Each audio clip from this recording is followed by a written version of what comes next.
Welcome to another episode of Back to the Past. And in this episode, I am going to be building the double barn doors. I have had 4 Doug fir logs that I've been saving just for this purpose. And this is the first of the 4 logs. I've already made a couple of cuts. Before I can build the doors, I have to make the boards to build the doors. And that's what this episode is all about. Start out with sawing the logs into boards, and if you'll stay tuned, we will end up building some barn doors.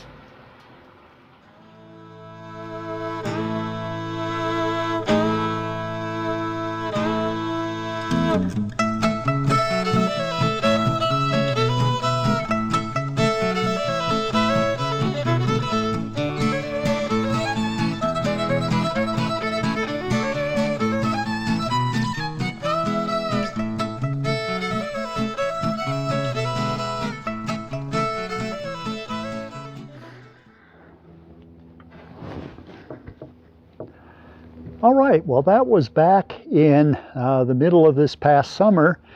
So this lumber has had a chance to dry for about 4 months. Back when I was doing it, I didn't think that I'd have quite enough Doug fir to do the entire thing. And now that I've measured everything, I've got just enough, assuming I don't make any mistakes, so I got to be very careful here.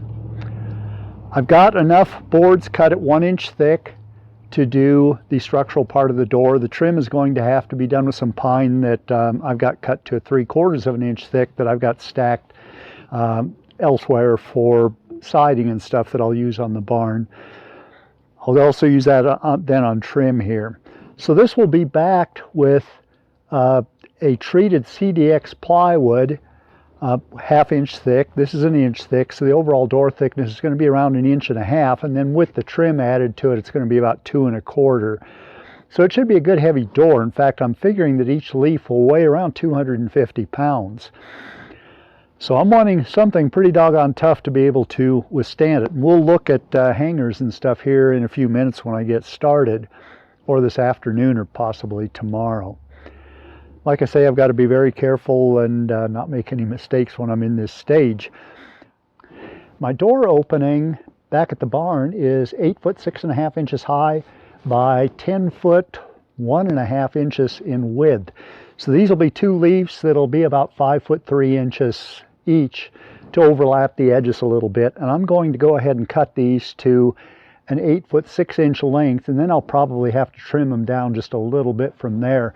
I think by the time that I figured for the adjustment in the track that my overall height was going to have to be 102 5/8 inches, which is 8 foot 6 5/8, something like that. So here we go. Let's get started with some cutting. I got to cut these to length. The other end is already all squared up. Kind of excuse my appearance because I have been digging through this lumber and I am just covered in a coarse sawdust and wood chips. Here we go.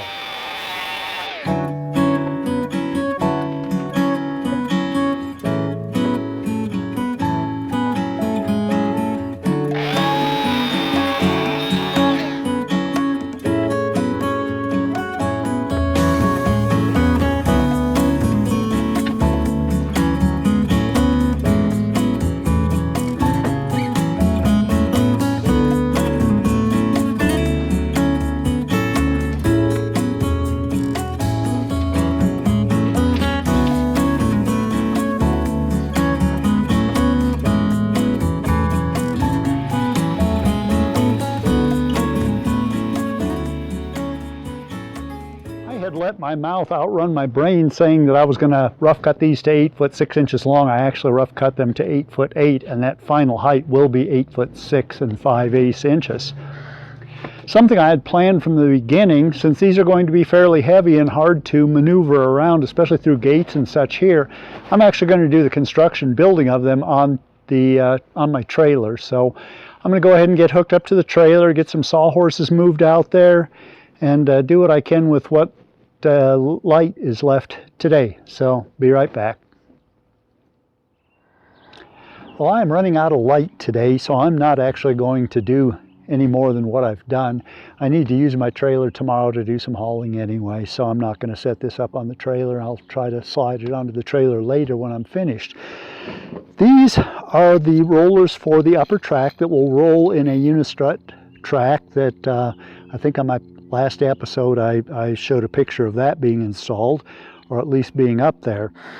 Now, these brackets are stainless steel. We got 3 holes for mounting holes, and if we set these about to where they're going to go, a 250-pound door would be supported in the top 1 inch of the wooden door, which I don't think is nearly enough. In fact, I'm sure at some point it would tear away this and the wood that's going to be going over the top of it.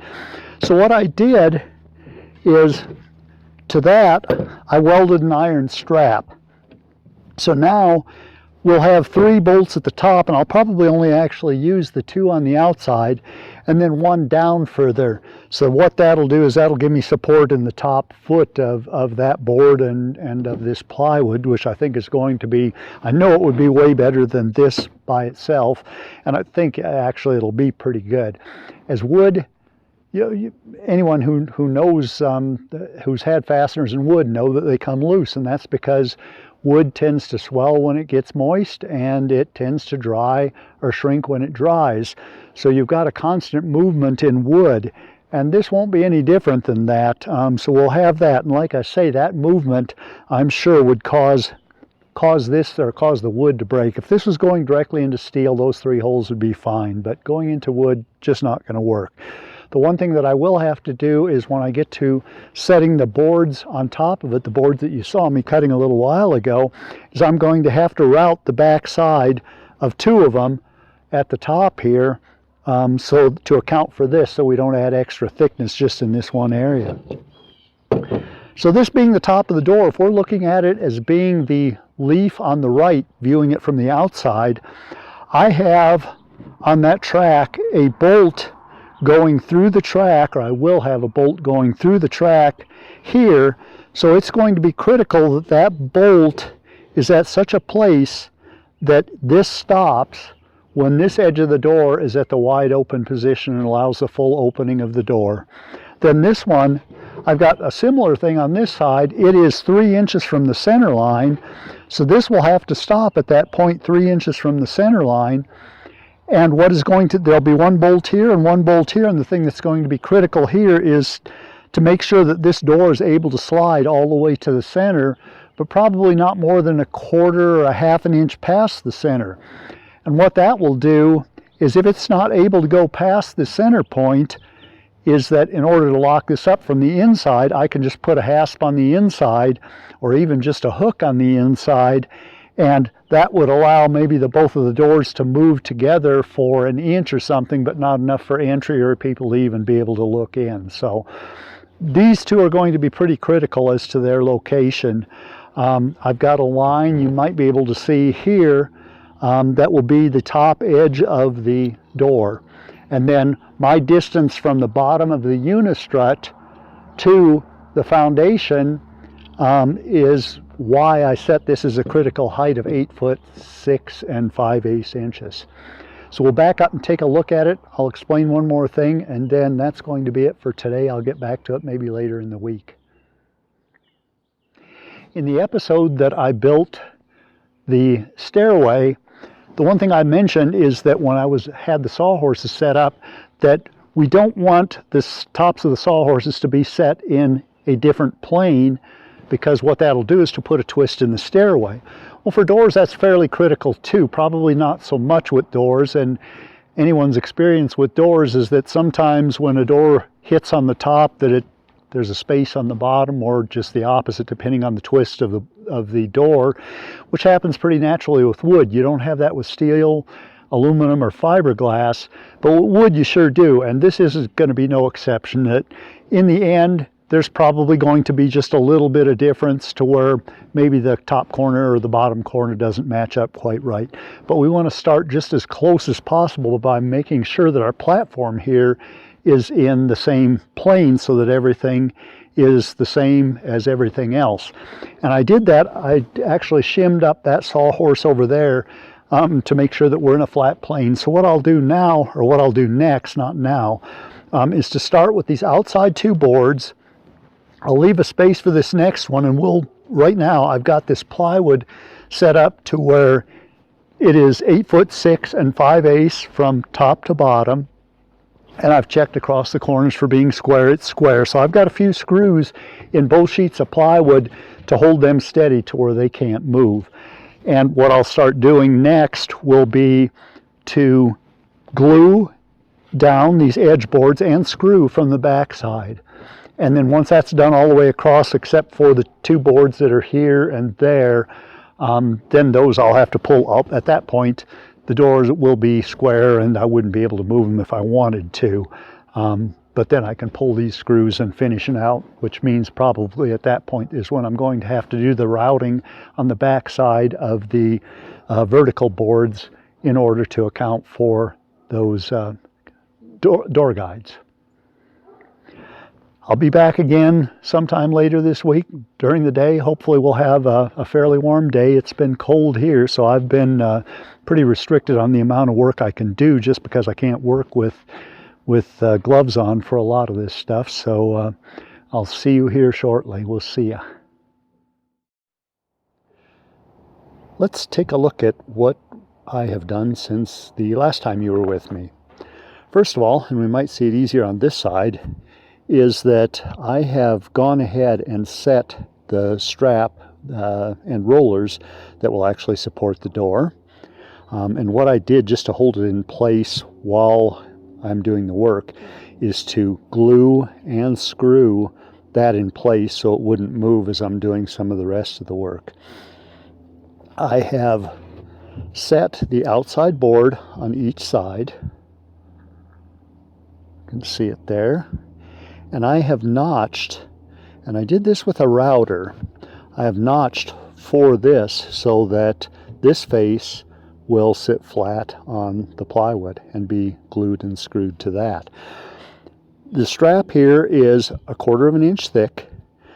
I gouged this out to be just slightly less than 1/4 of an inch thick. And what I'm after is that when this is flipped over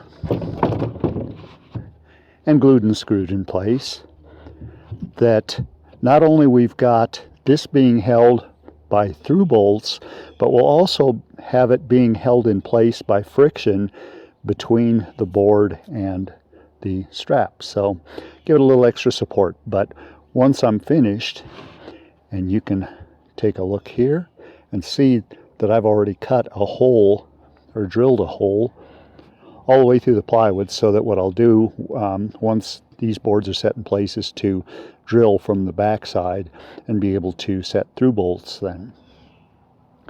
So we're going to get started. We'll go into time lapse and watch me do a little more work.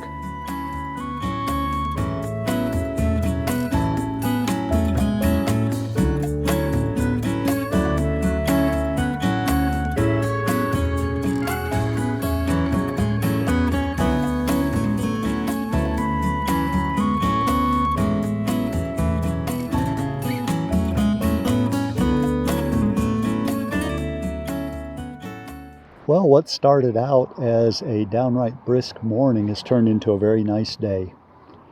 It is time now to put on some trim. I have straightened the edges some and cut it to where it needs to be. It's square. Everything is parallel. On the older doors, they would not have had plywood as a backing on it. They would have had some cross braces and some diagonal braces. We want this to appear old, so we're going to go ahead and do that. Let's get started.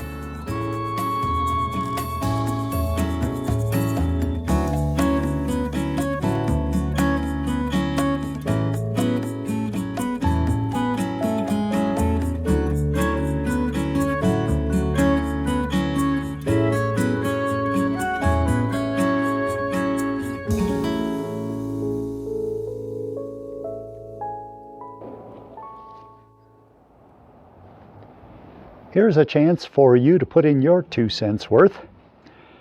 The barn, like the other 2 sheds I built, will have a board and batten finish, much like this right here. I'm not going to have time to finish these doors right now, so I don't necessarily have to put in the battens. In fact, I'm not going to for now because I have got mixed opinions and I'd like yours too. Do I do these doors with battens or without battens? And I've actually had my kids tell me without battens, someone else tell me with battens. So let's take a look at it both ways.